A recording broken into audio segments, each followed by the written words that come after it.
truth? Oh, I'm all ears. Okay. The truth. I always tell the truth, even when I lie. Why do you find it so hard to believe? Why do you find it so easy? It's never been easy. You want answers? I think I'm entitled. You want answers? I want the truth. All I'm offering is the truth. Nothing more. Hello and welcome to Truthful Talk. I am Marco, back once again. I have Natalie sitting across from me to my right, and with us in studio is Jared Rowe to my left. Hello, Jared. Welcome. Wow. Yeah. Thank you. Yeah, the audience is happy you're here too. I can see that. So welcome. So we've had your brother on. Yep. So Derek's been on a couple times actually, and I know I haven't seen you in it. It's time. It's weird. Wow. But I think we figured out it's been like 3 years because it was to the show Say Goodnight Gracie, which right when we were running that, and you came with another friend for that, right? I mean, with Darren. I mean, I think he's in town somewhere, isn't he? Fort Myers. Oh, he's in Fort Myers. Okay. All right. So it was great to have, and all of a sudden it's like, bam, 3 years later. And I don't get it. It's weird for me because it doesn't, when we were just talking about this, it doesn't feel long to me. So when we hear the time, I'm like, okay, that's not okay. I have no recollection of it being that long. So, and listening to your other podcasts, I was like, yeah, for me, unfinished projects, they're still like working in my head. Like I'm still going to do it. Right. It's not done. I'm working on it. It's crazy. And for those of you who listen out there and follow along with the show, Jared is Derek's brother. And the three of us, plus we had a fourth, and were involved in Doctrine Creative, which was our production company for over a decade. Yeah, a long time. A long time. I don't remember. We shut it down. It was after COVID, right? I mean, we didn't really work that much through COVID, but I think it was after COVID we officially shut it down. I perhaps. I don't know. It feels kind of blurry to me. Again, see, my memory's sharp on things that matter. This might matter. I'm not sharp on this. So I want to say no. I don't feel like that was correct. But so correct my memory on that. I feel like, because I remember us moving out of the office. Yeah. And I think I want to say that was definitely before COVID, when we were like taking all the stuff out and like the law office moved in and we were like moving out. But it must have been, right? Yeah. Okay. Yeah. Because I memory. And then so we were talking this morning, and you tell me that you remember everything and have a really good memory, which is really cool because the rest of us want a really good memory. I don't think that's what I said. If I remember correctly. I said it's funny because I feel like my memories, I have access to my memories and they don't feel far when I'm talking to people, and it's awkward for me because they don't really seem to have access to them, or they have to like seek for the memories and they have to go find them and be like, oh, that I remember that. And for me, everything's like, oh yeah, that just happened. Like it's still there. And wow, I didn't know that was a thing that not everyone had. And so I'm like, oh, I'm finding out that like memory for me is weird because they're just right here. And everyone else is like, oh, I got to remember that give me a minute. Yeah. Or I, for me personally, I say, I have no idea what you're talking about. Like my wife does all that. my friends, No all clue. my family. I was like, I don't know I have no idea. that's more of where I'm at sometimes. It's like, wait a minute, who? What? You have a good memory too, Marco. He does. He thinks he doesn't, He does. but he does. So I don't know if you're playing mind games with me because I'm like, how? What? I thought you said you had a bad memory. No, I struggle with names. Mm-hmm. So I have a big issue with remembering names of things, and I pulled one out this morning, but that was weird. Amazing. But then I didn't remember other names, so It's super impressive. And I'm on your side. He has a great memory. I dig it. I have him on my side. I'm telling you. Is it just me that thinks I don't? You're bad with days. You just don't know where you are in time. I don't know where I am. What's happening? We're similar. We're similar because the memories, that's what I said, the memories I have are like not very helpful. It's like, oh, you remember all the stuff that doesn't help you now. But Now, if I go back to like 80s trivia, Like Uh-huh. I know the lyrics to like every 80s song. I know like who sings Yeah. what. Like you play any 80s song and I'm gonna know exactly who it is and what's happening. And that's weird. Mm-hmm. It lessens in the 90s. And then by the time you get to 2000s, I don't know anything. It's Yeah. all a blur. It's That all was- a blur. Yeah. But like 80s TV shows, movies. You Like got it. that memory is the strongest in my head. Mm. But what I did yesterday, I have no idea. I'm fascinated. And I don't know what that is. That's Now, me. is that something that everyone has? Like, is there a time period in your life, like high school or like that time of your life that's stronger than others? Like memories and like Nope. culture, movies? Or is that just me? That's you. Because the 80s is so strong in my head. Let's talk about the trauma, Marco. Yeah, or the great happy times, or it could be vice versa, but something like Well, maybe a little emotionally bit of both. was. Yeah, don't ask me that question either, because I can tell you why I can't remember. I can tell you what added to it for sure. Oh, that's funny. That is I have no idea what you're talking about. We got deep fast. Yeah, right. All of a sudden, okay, all right, this is where we're going. Yeah. Okay, something interesting to me is that a lot of men that I've grown up with, they remember statistics in every sport that ever was for decades long, like historical, which is fascinating to me, right? Yeah. But they forget to take out the trash every Thursday. Yeah. Okay, so here's where we're going. That blows my mind. Well, is it Thursday or Tuesday? That's why.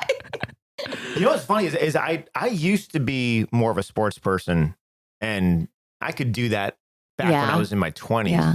Now I still follow sports and we watch football, and I couldn't tell you what happened like this past season. Gotcha. Like I would have to really think like who's in the Super Bowl, and like I'll get it. Yeah. Right. It would just happen like a month ago. I only know because of your podcast. Oh. Okay. All right. See, hey, there you go. That warmed my heart. There you go. Aw. Yeah. But I We helped somebody. I don't know what I remember. It's kind of like when I remember like teaching and someone will say, "Oh, don't you remember a couple years ago I was in this class with this person?" I'm like, I don't. Yeah. All the classes blend together. Oh, I remember the individual person. I don't remember the class they were in or who they were with. Like the combination of those things.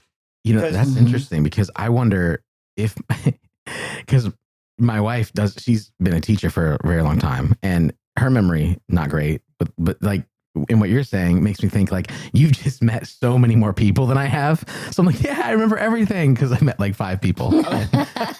Yeah. See, that is interesting because every semester I have a whole group of new people I have to, A large group. Well, I mean, at the university alone, it's 25 people a semester that I, and I try to get to know each one of them and because I wanted, it's teaching is personal. And then of course at the studio, there's another, anywhere between 25 and 50 people or whatever it is coming in. And it's like, that's a lot of people. A lot. You're changing their lives and they love you. And then you don't remember them. I remember them. I don't remember the class they were in. Who are you? Got it. Just kidding. No, never. The context of where I don't and remember how. the context of because I always think like everyone at the studio knows each other.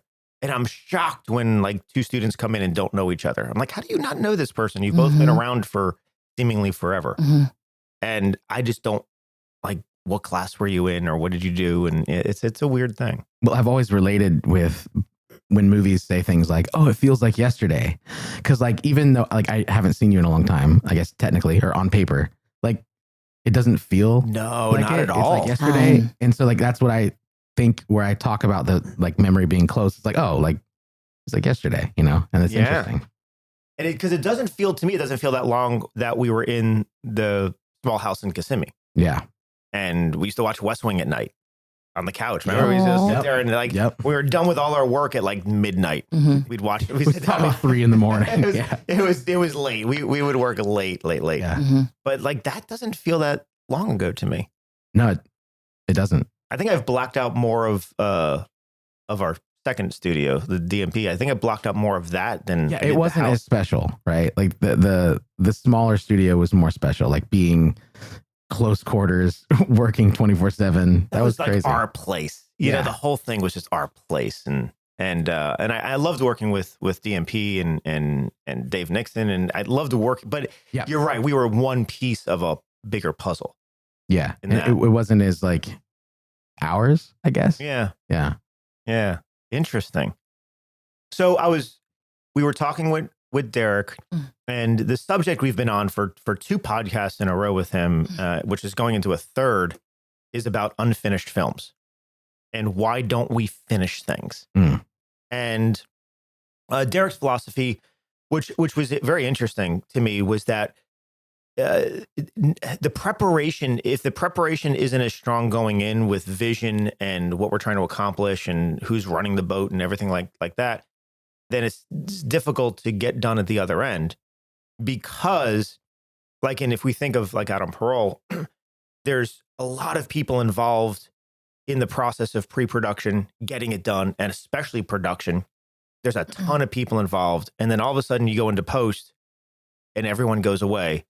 Yeah. And it's left with an editor, which Derek did the bulk of that from what I remember. I mean, I did a little, I don't remember what you did in the edit for that, but I know you and Derek probably worked on it.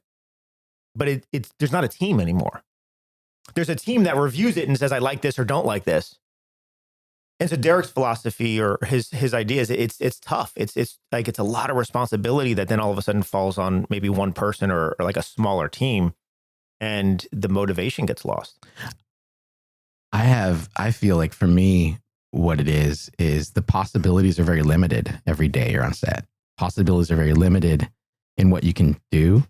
And when you get in post, there's nothing but this limitless potential. And every day, everything's possible. And it's just me and you. It's just me and Derek. We can do this. We can figure this out. We can make this awesome thing happen. And we had this idea, and what's stopping us? And so then this idea leads to another thing. And then the next day, and then we're like, all right, we're ever going to finish this thing? And then I think the idea of unfinished projects is interesting because I think that we get what we wanted out of the project before the project is complete. Ooh. And so I think we are complete with the project because it no longer offers us what we thought we needed to complete it. That's a really interesting So we're the project point. and we're complete on that project. And the thing that excited us going into this project no longer excites us because we're done with that. And then now there's something else that's pulling our attention. Totally. And so we're going to that. And then this one is left. And every project has 30 doors that open up instantly. And you're like, oh, that thing. And also, I think when you get into post, and I've run into this with so many projects, that when you get into post, there's issues. So just like on Parole, and just like we've had with Because of You, and just like we've had with Untitled, and just like we had with it's you get in there and it's like, oh wait, this shot doesn't work. Oh wait, we have to green screen out something that we didn't light properly, and we can't green screen it, but we need to green screen it because we need this shot, and right, or we don't have a shot that takes us from this scene to this scene. We don't know how the character gets there. So it starts to fall apart, which is an interesting thing. Is that what happened? I mean, I've watched plenty of films and shows since where I'm like, that didn't work. Yeah. And I'm like, why didn't we think ours worked? Because that didn't work. So I don't know. I feel like it's more about we would allow ourselves to cut a scene and then be like, oh, wait, we made that decision, which the implications of that span across the whole movie now. And then we're like, oh, well, now we have to cut this. And I'm like, oh, well, now we need a transition to get to this scene. And so I think it's we could have been done with that film. We should have been done with that. Technically, right? Yes, Technically, we'd be done. We're like, oh, we finished it. But we weren't proud of it. And so I think that's what gets scary is you're like, I'm not proud of it. So I don't want to be done. I'm finding I've been editing a lot lately and just short scenes for things I do in class. And I find I run into that. I find the perfectionist side of me wants to keep messing with color correction, which is your world. I know you're really good with color correction. It's probably my least favorite thing to do. Yeah. Probably because I don't really understand it. I'm doing it at a level that I just keep getting into more trouble. And because when we shoot something, we shoot it very flat. In the camera, it looks very flat, but then we add color to it later. But the key to color correction is every single shot. So if I have a shot on you and then I have a shot on Jared and then I have a shot on me, we have to make them all look the same. Yeah. And it's annoying because it doesn't happen automatically. Right. Yeah. And so I find that I'll sit there for like hours longer on like a 30-second clip. I'll sit there and just work on it, and not ever be happy with it. Mm-hmm. I don't know why software doesn't do a better job at layering the process of color. I don't understand that. Like every plugin and every software, they're like, you can do it all. It's like, you don't need to do it all. You need to do first pass, second pass, third pass. Right. You need to take your color correction pass and like just start to put a LUT or like log it out, like make it to where they look similar. Mm-hmm. That's part one. And then part two is like, well, what are we going to have it feel like? And then part three is like correcting the lighting mistakes here. Like, oh, let me try to lift this over here. So I feel like seeing it in phases. There was only one software I remember that did this really well, and Adobe cut it. So I don't know what happened to it, but that's what we used on One Simple Question, actually. Oh, really? Adobe. No, I can't see. This matters. I can't remember it. Adobe. Man, I don't remember the name of it. We It didn't was use great. Resolve for that? Was it Resolve? DaVinci Resolve? No. It was Adobe. It was Adobe something. Okay. It was awesome, and they got rid of it. Yeah. So for everyone out there, we use Adobe products. I mean, we've been using that ever since Apple messed up Final Cut. And we jumped over to Adobe. We've been on Adobe ever since. And Hey, Apple's also the reason that Flash didn't get to. and Flash didn't. Man, Apple. So and I guess with all the movies, like I always look at like Because of You. I'm like, why it's done. Actually got to add credits to it and done. Yeah, it's like do it. It's done. It's weird to me, but I was never satisfied with I have an entire cut of that film that works. Mm-hmm. It doesn't work to the level that I'm satisfied with. Yeah, That's spicy, Marco. yeah. Because that's hard. the question. You mentioned it. It's perfectionism. There has to be a time, and that's even just for humans in general, not just making a movie, but completing the circle, finishing, being okay. But that's, I think, where it separates the people that are willing to say, well, I said I was going to make it. I made it. The audience is going to see the gaps. I'm going to have to be okay with it. Yeah. But they finish it and move on to the next. And I believe learn from that previous one. Well, you have to learn. Yeah. I think part of the problem with independent film is it takes a long time to complete just because you're working on it on the side. We're not getting paid to do this. Right. So we're not editing in a couple months. We're editing in a year or a year and a half or on the side. By the time you get to the end of the process, it's 2 years longer than when you started the process in pre-production. You've changed and evolved as an artist. Yeah. So think of like as an actor, you work on something now. 2 years from now is when you're seeing the final product, Right. and you're seeing all the things you could do better, Yeah. quote unquote better, Yeah. right? Because you've evolved as an artist. You're like, oh, I don't like that. Oh, I wish I could do that again. Yeah. Well, to me as a filmmaker, it's the same thing. I'm looking at all the new technology I have now that I didn't have then. It's like, oh, should I go back and use this new piece of technology on the whole thing? Right. Now we have AI. Should I use AI on the whole thing? And I've been going down this in my head with Out on Parole. Like, can I use AI to finish the film finally? And Derek's like, why finish it? We got out of it what we needed. Yeah, honestly, like, man, you're really, for me, it's funny you're saying it applies to filmmaking. It's like everything, like this same perfectionism or like, I don't know, just like move on. You're done. Like we had a house project. Oh yeah. We had a house project. And Natalie can relate to these. Oh. And it just, My hands are sweating. it still never happened. It's amazing because the amount of work and money and time and attention we've put into the house project it's amazing. Like we had to have been able to do something by now, right? and so I think it's like the decision making of like making that decision we tell ourselves is permanent, right? I think is terrifying. Sorry, you're right. But it's like an existential crisis within your own, individuality, your humanness of it. Like, is this final? This is a lot. Yeah, this is going to be on me. But this is my decision. It does open my compassion and respect for designers, Samantha DeGeorge, and people that I want. Martha Stewart. Seriously. I'm like, what the hell? I just watched a documentary about her. I'm like, this woman was doing everything on her own, and I can't even pick a color for the bathroom that's falling apart yet. The 3 different greens, and I can't. And it's been 3 years. It's been 3 years. Yeah. It's been 3 years. Pre-COVID. Yeah, bro.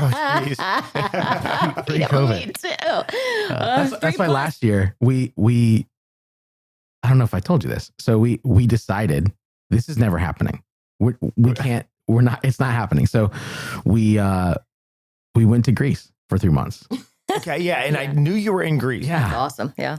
we just Which is bizarre. I was like, wait, he's where? Wait, Yeah, he's yeah, doing we what? He's we took the boys and we lived in Greece for 3 months. Wow. In the most amazing place on planet Earth. that's Called amazing. Syros. It was incredible. Okay. It was amazing. It's like everything that you would want the world to be existed there. Like Wow. it was amazing. And I know I'm kind of in a bubble, like what I'm living in, because like it's called Boundless Life, this program where Okay. families you kind of collectively come together and you put your children in a school, and Boundless Life creates a school. So it's like world schooling. Oh wow. And people from all different nations come together. I think we Wow. have 4 this time because we're going to Spain. But like, it's this thing I always wanted to be a part of a community, Yeah. and I didn't want to join a church.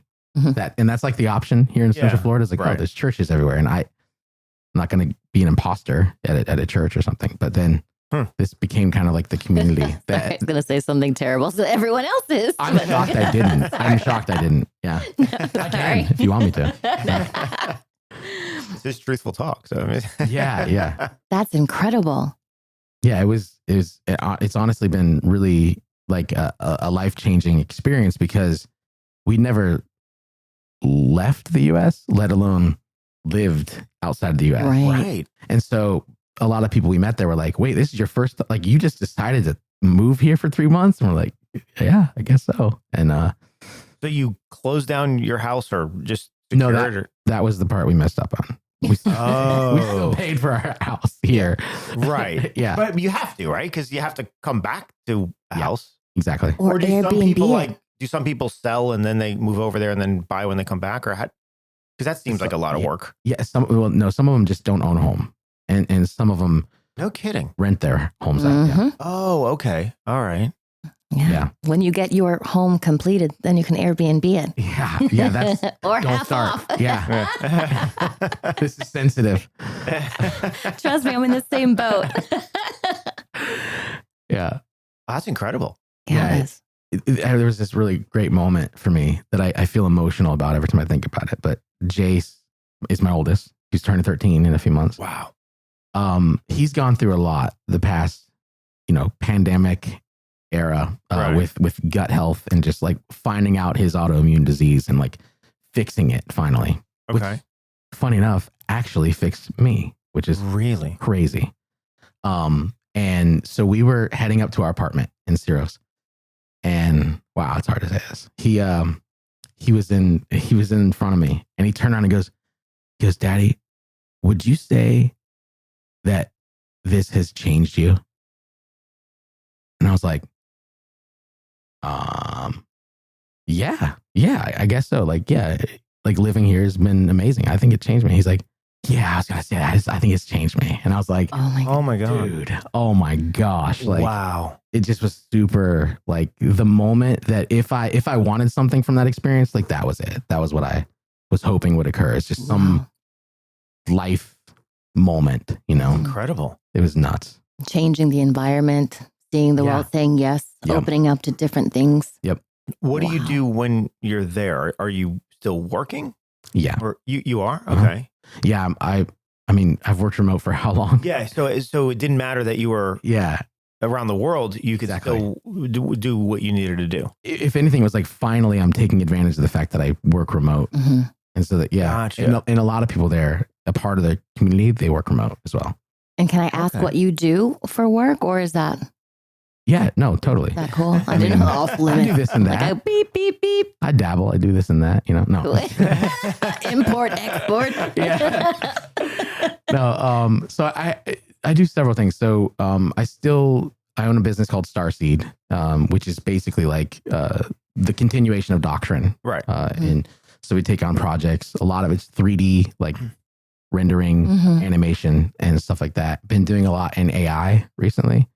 But then also I am a senior manager digital product innovation at Elgato. No, it's hard to say that without laughing. It's a very long title. But yeah, Cool title though. I mean, it is. It's a cool title, and it's weird for me to say it because I just want to say, yeah, I do product innovation at Elgato. And Elgato does tech products, mic arms, microphones. I remember you talking about it with Derek. I believe. Yeah, that's incredible. Yeah, it's been quite the journey. I was catching up, Marco, with it. It was actually 4 years ago.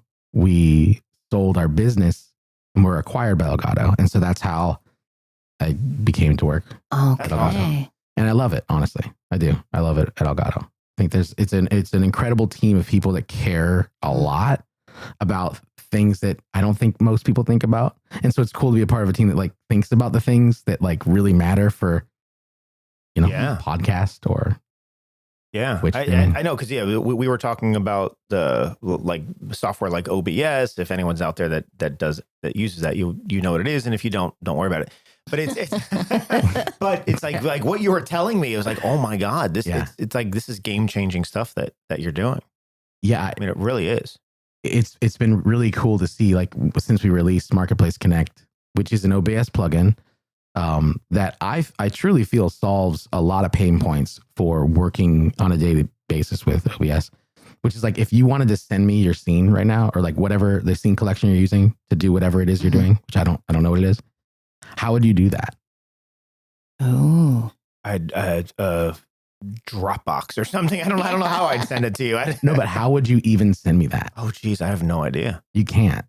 You shake it up. I don't even know how to do that. Yeah. Wow. Yeah. You'd have to export like a JSON file. Something, right? Yeah. And save it to a C drive directory that I would have to name the same. Maybe like I'd go on my C drive and say, I'll make Marco's podcast. Wow. You'll put all your stuff in Marco's podcast and then be like, oh, hey, unzip this in this same folder and then open this JSON and then relink all the files. And I'd be like, no, thank you, dude. Right. Like, are you paying me? Block collar. Block collar. Yeah. Oof. So that's one of the really cool parts about this plugin that we made is like, it's basically become the project file for OBS. So now you can just hit export and hit import. And so I was finding myself with team members that we've worked for 7 years together in this kind of crazy doesn't work way. Yeah. They're like, we're now able to work seamlessly, iterate, make changes. Oh, hey, actually, I added this, send it back. You're like, it's a game changer. And it's a thing I don't think a lot of people would think much of, but it's really cool that we've solved this like first pain point. I think that's like making it easy to create with an OBS and share and iterate. Yeah. That's incredible. Mm-hmm. Didn't even think about that, but that's incredible. So if listeners out there use OBS, whether for gaming or streaming or anything else, how do they go to Elgato? They can just go to the elgato.com/downloads. They can go there and that'll have Marketplace Connect. It's a free plugin. ELGATO.com. Yes. Okay. The one I just saw go to the vet earlier. Okay. Yeah. Downstairs, yeah. Yes, exactly. Elgato. We had a cat go to the vet. So, It's not named after. It's not named after the cat, by the way. It's named after the city where it was. Oh, yeah. Meow. Yeah. Wow. It's got to be your tagline. Right? I like that. Elgato, meow. That's not bad. It's catchy. Yeah. I haven't eaten today yet. I'm right in that middle space. Are you doing any have you done any film projects for yourself or anyone else? Yeah, I've the ones where I don't finish them. Yeah. I have a ton. You have those too? Oh yeah. Yeah, I do actually. There was a really cool project that Derek and I did last year, which was it was a fully animated piece, which was for a church actually, I think out west. Okay. And it was incredible because we were using all the tools that are like coming out as we're using them. And so I'm really proud of that project based on the journey we went through making it. No one knows, but that's the part that felt really like a growing experience because it was like, wow, we're using all these things. This is as an opportunity to get into all these new tools using AI. Can we use AI in ways that are beneficial, that are not like, because I think everyone assumes AI is going to do all the work for you. Mm-hmm. Right. And especially a year or two ago, that was definitely not even remotely the case. And so I think even now it's interesting that people think AI does all the work for you because, like, good luck. Like, Yeah. I mean, you can build front ends, you can build things, but can you build something bespoke, like something that you wanted that you saw in your head with AI? Not really. I mean, it'll take you just as amount of time to do that with AI as it would without it in its current state. So what do you, because AI has been a talking point like for a while now, especially as it relates to the arts, whether it's filmmaking or production or, acting. What do you see the benefits of AI, and are there any pitfalls that you see?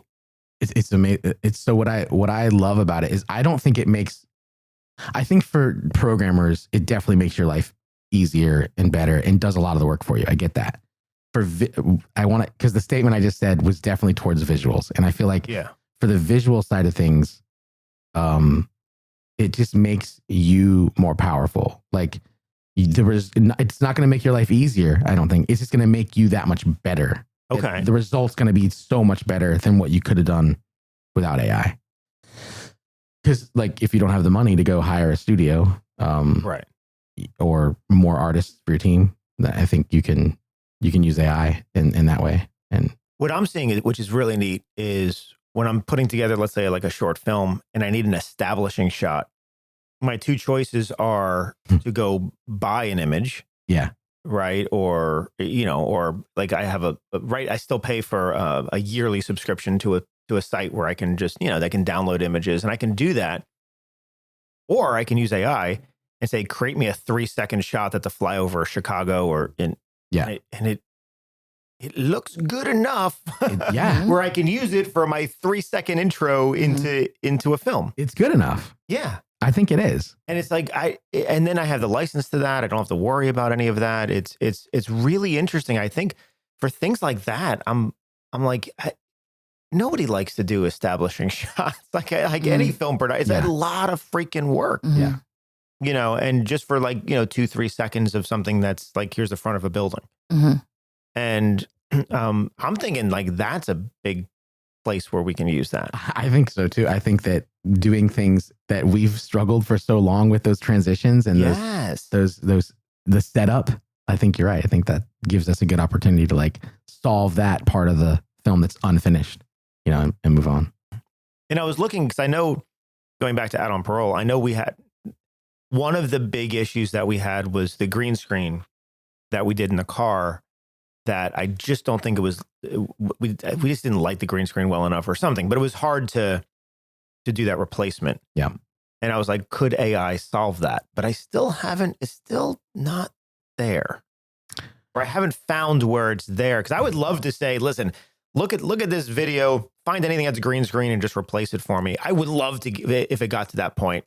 Yeah. Because otherwise we're doing frame by frame, which might be the solution for that one. Which I think it's going to be, right? I think that might be like, and something to help with that actually, and where I think AI could help is some of these tools that do the puppeteering. Like if you were to have that scene, I'm not sure of the tools I'm thinking of, but there's one where like it actually will capture what their movements are and the bone structure of what they would be doing. If you were to do that and use those as a mat, then you could have a nice clean edge mask to put on that footage. So you're kind of using the subjects as like a puppet, and they're putting an output. You would just create a mat out of that, and that could possibly work. Yeah, and this is where I think it's going to help. Now, Nat, for you, so my understanding, and you can probably correct me on this one, Nat, The Brutalist, they used AI to perfect the accents. The actors are still doing their job, but then AI could come in and smooth out accents. Yes. I think it was The Brutalist they did that on. I'm pretty sure it was that film.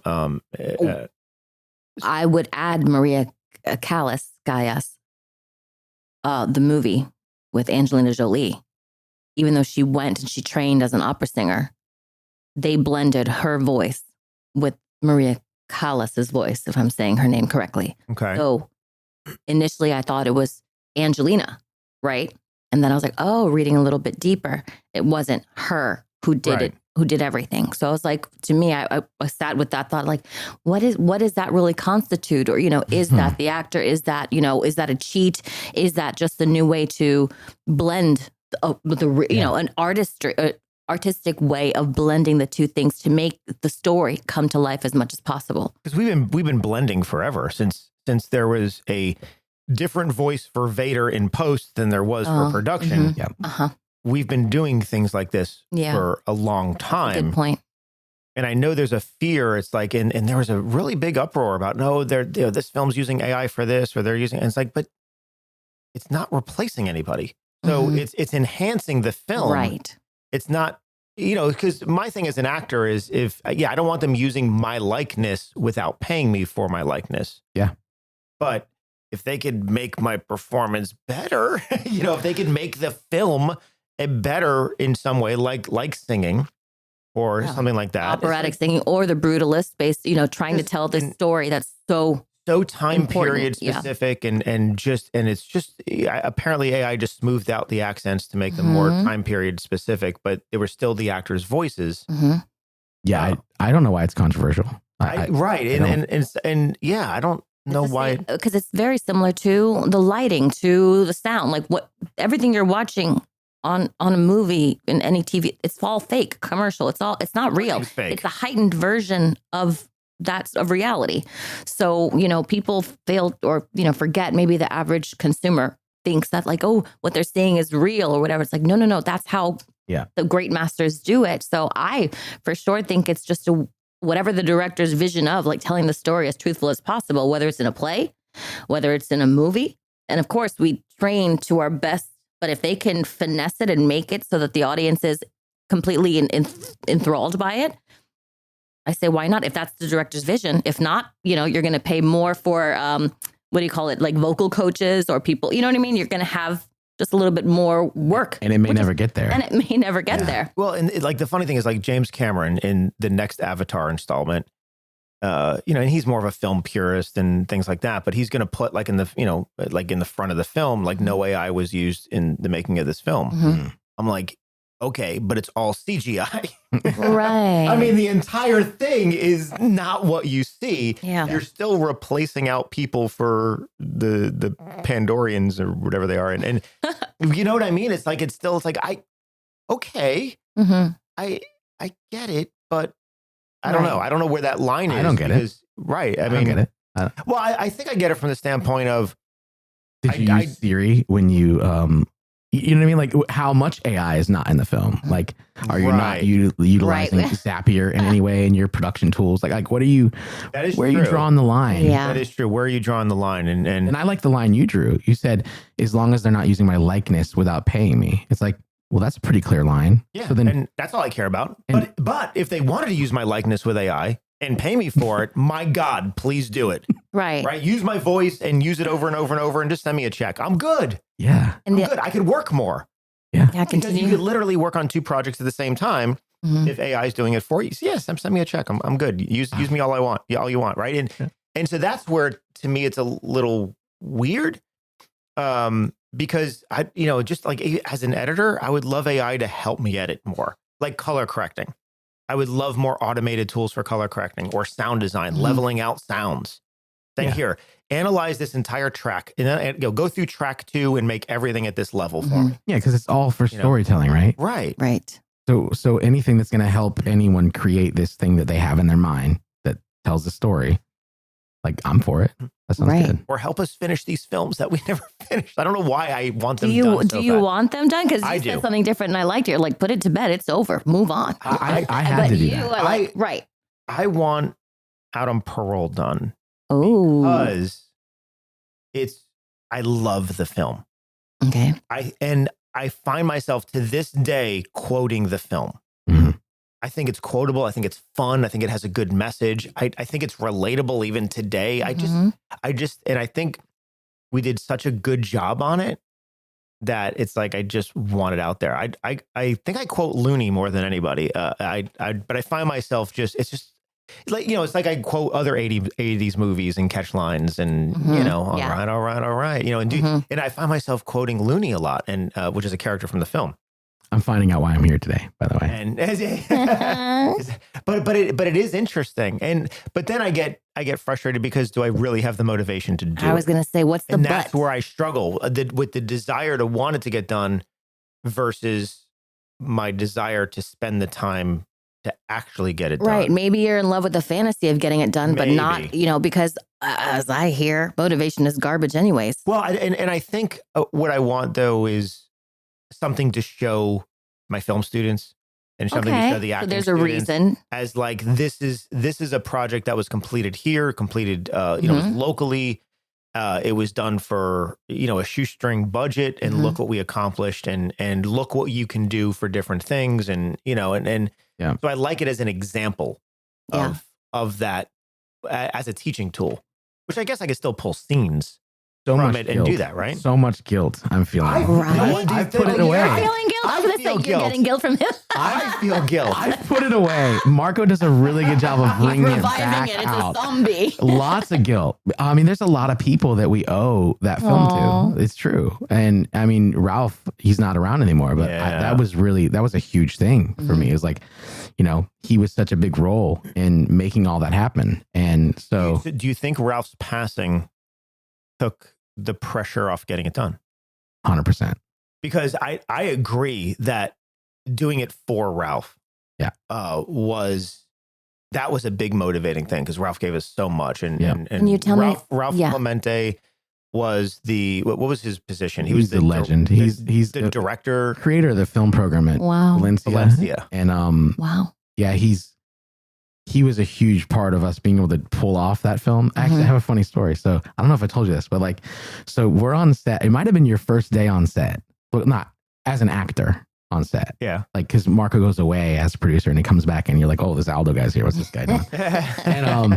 And it was what a great memory I have. So Ralph was like, he leans in, he's like, this guy's the real deal. That's the real deal right here. It was so good. He's like, you got yourself the real deal. I can't do Ralph anymore, but Was he a New Yorker? Was he a New Yorker? He had a really- Italian? no, he was. Oh, I it was way off. That was an exactly. accident. It was terrible. I did more of like my uncles or something. Oh, how cute. No, Ralph had he was Bavarian. So he had a German, But yeah. it was really thick. Got it. but it sounded like Schwarzenegger, closer to Schwarzenegger. Yeah, a little bit like Austrian. that. Yeah. Yeah. So, Yeah. Oh, he was such a good guy, and Aw. he helped us. He brought the Valencia crew and helped us make that film, and it was amazing. But of course, the pressure was on. Now we had Ralph on board, his team on board. It was like we need to do a good job on this, and we did. Production was great, and then in post, and then Ralph got sick and ended up passing. Yeah. And so I think like when you have somebody like he was the one, like we're doing this, like Ralph helped us so much, we're doing this for him, and then he passes, and it's like, He was like the nucleus. yeah. well, then there was also just so many actors that worked on it that Marco definitely had the pressure on us for, because it's like we owe them. They showed up, they came and gave their time. Like, sure, we gave our time, but like this is our film. Of course, we're gonna give our time. But like all these people showed up, didn't get paid, Yeah. and gave their time for that film, which is good. You're right. It's a good film and it deserves to be made. And I mean, Michael Zapp Michael's amazing. He's incredible. Michael's in that film. amazing. Was Yeah. he an actor or? Yeah. Okay. Because I He's have an never actor. seen this film. And funny enough, he's a local actor Mhm. who did theater, Mhm. mostly theater and mostly drama. And he comes on board to this comedy Mhm. and just nailed it. I mean, you would think he was been doing comedy his whole life. Sweet. He blew us away. He was 18 years old. Yeah. Wow. I mean, like blew us away how good he really was, and just stole the film. And then Looney, what was the actor's name? Did Looney? I know. Andrew Reed. Andrew. And then Andrew, my God, was so good, which was Michael's character's best friend. What was Michael's character's name? See, I can't even remember that. I can't even remember that. Marcus Moore. Marcus. Yeah. Jeez. It takes the village. Marcus, You have who each was the other. lead, and then had his best friend, which the character was Looney, played by Andrew. And again, just absolutely, just when those two were together, my favorite scenes of the whole movie. When we were on set, I think the first day, like there's a moment where you're like, oh, we're making a movie. Oh, we're like all this just time and energy is just you're drained and you're like, hopefully this is going to work out. And then there was a moment where it was like, oh, we're making a movie and these guys are magic. Or this was amazing. Like it was something happened. We don't know how it happened. Like we were making it happen. And then I'm like, It happened. we handed them the baton and then they just went, Oh okay, my God. this is crazy. And my one real scene working with Marcus, with Michael Sapp at the end, that was just Amazing. I loved work because I was the antagonist. And so, we don't You really don't get stay. together until the end. But we had this one scene at the end and it was like, oh my God, that was amazing working with him. Okay. Question. Let's say it's done, right? In the near future, it's done.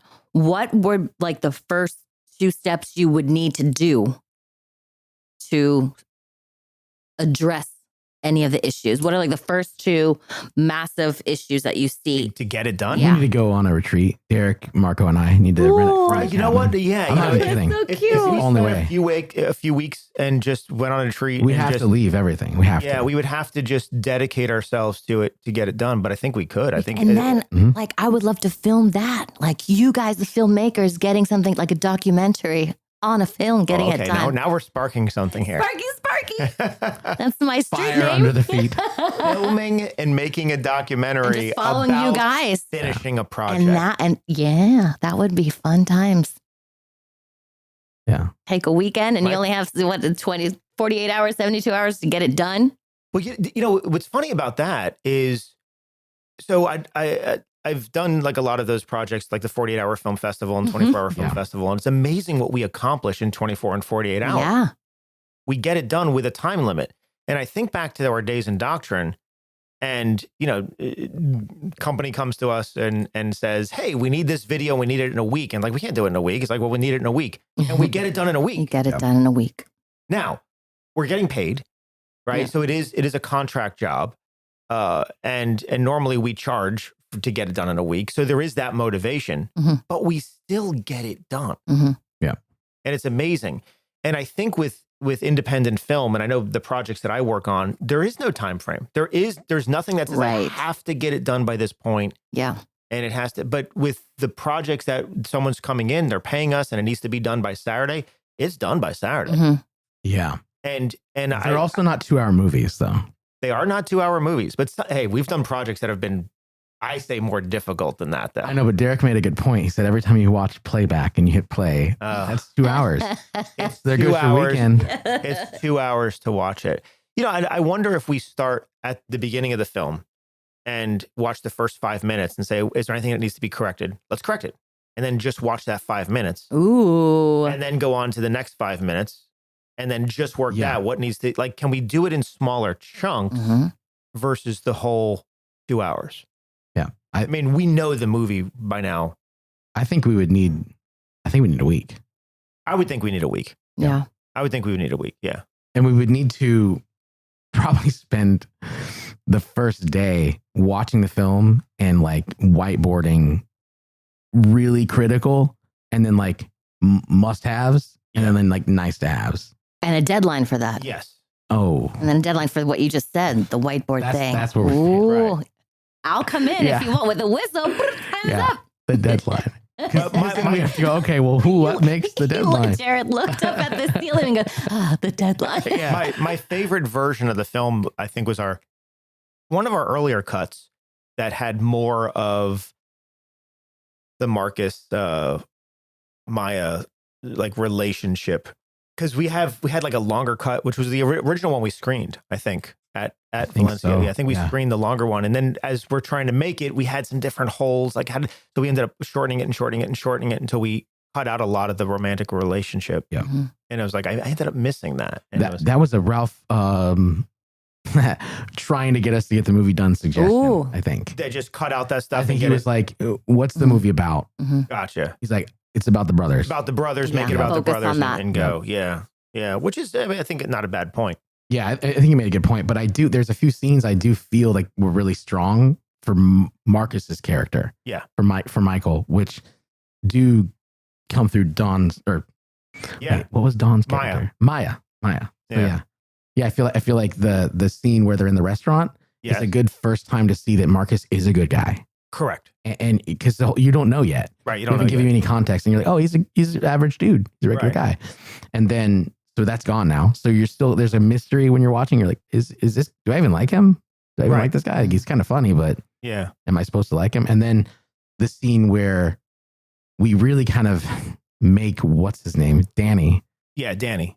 The bad guy. The bad guy, which that's kind of gone now. That's kind of gone. Yeah. And the scene where Marcus goes to her apartment is gone. Yeah. And it's like, I love that. That was like, oh, that was what's pulling at his heartstring to make him do the right thing. And you know who's missing right now?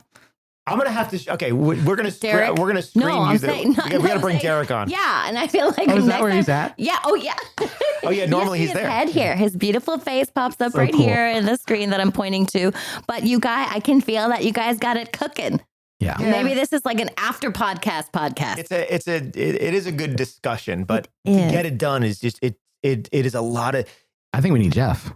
I think we would definitely need Jeff. Yeah. We would. Jeff was for those. Yeah, Jeff was the other person in Doctrine with us. There was 4 of us all together, and Jeff was there too. And we would absolutely need Jeff in this. Yep. Yeah. Because he has a really good. Jeff always had a really good, I thought, vision and feel for what worked and what didn't work. Yeah, and he's able to put his head in the sand and bury it, and then get something done. And get something done too. Working ostrich. We would absolutely need. We would need to get Doctrine back together. I'm working over here for a week. Yeah, and get it done. Which, I mean, you still have Starseed, so we still just come together and do that. Yeah, we need to get a place and just all go there. Shut everything else down. Cell phones at the door. No. Oh. And focus. We can do it here. We can close this off upstairs and just commit. First step. I have a question for you. This Ralph gentleman, right? If he could say anything to you about this project, what do you think he would say now? Finish it. Yeah, Ralph would want to see it done. But that's what he did. I mean, he taught film. Sorry, that was for Marco. I love it. No. It was for both of you. It really was. I think you knew him best. Yeah. And so, yeah. I mean, you definitely knew his motivating and drive and everything else. So yeah, he'd be sitting back in his chair, just like, yeah. Why'd you walk in here without the film? What are you doing? What are you doing? What are you doing? Yeah. I feel like I have to do him justice. Like, okay. All right, let me try. Here we go. Okay, my eyes are closed. Boys. What are you doing? What's the film at? What are we doing here? I want to see the film finished by the end of the week. What are we doing? That was really good. That was Snaps it. To that. He came in. He came through. That was it. What are you doing? And that's what he would say. Yeah. And that's what he would say. Yeah. Believe it or not, we have reached the end of time already. So we're going to have to get you back because this is just too much fun. I would love Jared. to. I would love to. Yeah, we'll schedule it in. I know when I'm back from Spain. Wow. When do you leave? Wow. Just rubbing it in. Just kidding. Oh, yeah. You leave June or? Yeah, I leave in April 2nd. I leave. Okay. Wow. All right. So we'll have to get you back. How long are you there? You 3 months 3 again? months, yeah. 3 months. Okay. But we can have him on the video. If we can schedule the timing, we can have Spain you has remote. internet. Imagine that. Internet. So yeah, we can have you on remote. Yeah. That would We be can get you amazing. and Derek on at the same time. Yeah. I'm down. That'd be Love fun. that. We'll get Jeff on and we can have a whole Doctrine reunion. Yeah. Just one more birdie you need. Yeah. That's Right? it. We can do it. We have the technology. Blessings. It was great to have you here. Oh my God, this was so much fun. It was. And What a joy. down memory lane. It Right? was nice Some to of see our- you guys go back there together. Some of our As the memories are witness. better than others, but right? Yeah, no. I get it now. Down memory lane. Memory lane, yeah. So, but thank you so much for being. You deserve another applause for that. Absolutely. I loved being here, and I have to say that this setup is too legit, and the fact that you guys get together and do this is super awesome. I really like that. This is awesome. We love it. We have a great time. I have a great time, so it's a joy. So yeah, so much fun. But thank you. Absolutely, And thank to you. everyone else out there, thank you so much for tuning in. It's without you listening, and well, what's the point? We'll still have a good time. Well, we're still having a good time talking, but we'll do this anyway. But but we appreciate you listening and tuning in, and we'll be back again soon. And until next time, Make sure you treat yourself with kindness and treat each other with kindness while you're at it. It goes a long way. And remember to reward yourself for the risks that you take. We'll see you again soon. All right. Bye, everyone. Bye. Bye. If you'd like to learn more about our studio and what we do, you can find us online at truthfulacting.com. And check out truthfulactingonline.com for our Learn at Home at Your Own Pace courses. So what I told you was true, from a certain point of view. You must unlearn what you have learned. I know what you're trying to do. I'm trying to free your mind, but I can only show you the door. You're the one that has to walk through it.